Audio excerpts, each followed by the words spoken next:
नमस्कार, आप देख रहे हैं पीडीएस न्यूज। मैं हूं पीसी सैनी। जर्जर भवन में चल रहा स्कूल, शिक्षा मंत्री के निर्देश पर बच्चों का 2 दिन का अवकाश, 184 छात्रों और 17 शिक्षकों की जान जोखिम में। राज्य सरकार द्वारा सरकारी स्कूल की दशा सुधारने के तमाम दावों के बावजूद जमीनी हकीकत चिंताजनक बनी हुई है। सीकर जिले के कांवट कस्बे में स्थित राजकीय महात्मा गांधी अंग्रेजी माध्यम स्कूल की तस्वीर यही कहानी कहती है। 75 साल पुराने इस जर्जर भवन को 7 माह पहले ही समसा विभाग द्वारा जर्जर घोषित कर गिराने का आदेश जारी किया गया था। इसके बावजूद यहां पढ़ाई जारी है, जिससे 184 विद्यार्थियों और 17 शिक्षकों की जान पर खतरा मंडरा रहा है। स्कूल भवन की हालत इस कदर खराब है कि छतों की टूटी पट्टियों को लोहे के एंगल लगाकर सहारा दिया गया है। कई कमरों की छतें बेहद कमजोर हो चुकी हैं, जो किसी भी समय ढह सकती हैं। बरसात के मौसम में दीवारों में सीलन और छतों से पानी टपकने की स्थिति ने हालात और बदतर कर दिए हैं।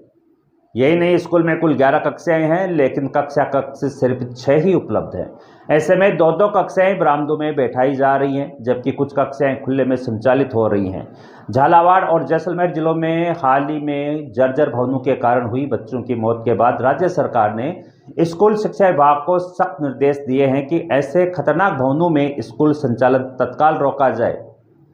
इसी क्रम में कांवट के महात्मा गांधी स्कूल में 2 दिन का अवकाश घोषित किया गया है। हालांकि शिक्षकों को अब भी स्कूल आना पड़ रहा है। विद्यालय के भवन की भयावह स्थिति का असर बच्चों के नामांकन पर भी पड़ा है। लगातार नामांकन गिर रहा है, क्योंकि अभिभावक बच्चों को जान जोखिम में डालकर स्कूल भेजने को मजबूर हैं। कई अभिभावकों ने अनंतर स्थानांतरण की मांग भी की है, लेकिन अभी तक कई विभागीय स्तर पर कोई ठोस कार्रवाई नहीं हुई है। कमरों की संख्या कम होने और रसोई घर न होने के कारण स्कूल में पोषाहार खुले आसमान के नीचे पकाया जाता है। बारिश के दिनों में पोषाहार बनाना तक संभव नहीं हो पाता, जिससे बच्चों के भोजन की व्यवस्था बाधित होती है।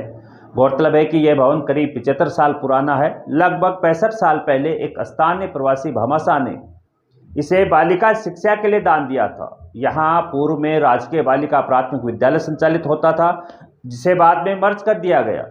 करीब 4 साल पहले पिछली कांग्रेस सरकार के दौरान यहाँ महात्मा गांधी अंग्रेजी माध्यम स्कूल की शुरुआत की गई थी। विद्यालय भवन की खस्ता हाल स्थिति को देखते हुए ग्राम पंचायत ने हाल ही में 1000 वर्ग गज भूमि का पट्टा स्वीकृत किया है। इसके बाद सरकार ने लगभग 4.5 करोड़ रुपए की राशि नए भवन के निर्माण के लिए मंजूर कर दी है। वर्तमान में भवन निर्माण की टेंडर प्रक्रिया प्रगति पर है, लेकिन जब तक नया भवन नहीं बनता तब तक बच्चों और शिक्षकों को जोखिम में पढ़ाई करनी पड़ रही है। प्रधानाचार्य क्रमवीर सिंह ने जानकारी दी कि बच्चों को सुरक्षित रखने के लिए विद्यालय को कांवट के राजकीय उच्च माध्यमिक विद्यालय में 2 पारियों में संचालित करने का प्रस्ताव खंड शिक्षा अधिकारी खंडेला को भेजा गया है। अनुमति मिलने के बाद विद्यालय को अस्थायी तौर पर अन्यंतर शिफ्ट कर दिया जाएगा। सीबीओ कमलेश सैनी ने कहा कि विद्यालय प्रबंधन समिति द्वारा भवन की खतरनाक स्थिति को देखते हुए स्कूल स्थानांतरण का प्रस्ताव विभागीय अधिकारियों को भेजा गया है। उच्च अधिकारियों के निर्देश मिलते ही विद्यालय को अन्य भवन में स्थानांतरित कर दिया जाएगा। कांवट का यह मामला न केवल स्थानीय प्रशासन की लापरवाही उजागर करता है, बल्कि राज्य के शिक्षा ढांचे की गंभीर स्थिति पर भी सवाल खड़े करता है। यदि समय रहते उचित कदम नहीं उठाए गए तो यह लापरवाही किसी बड़े हादसे में तब्दील हो सकती है।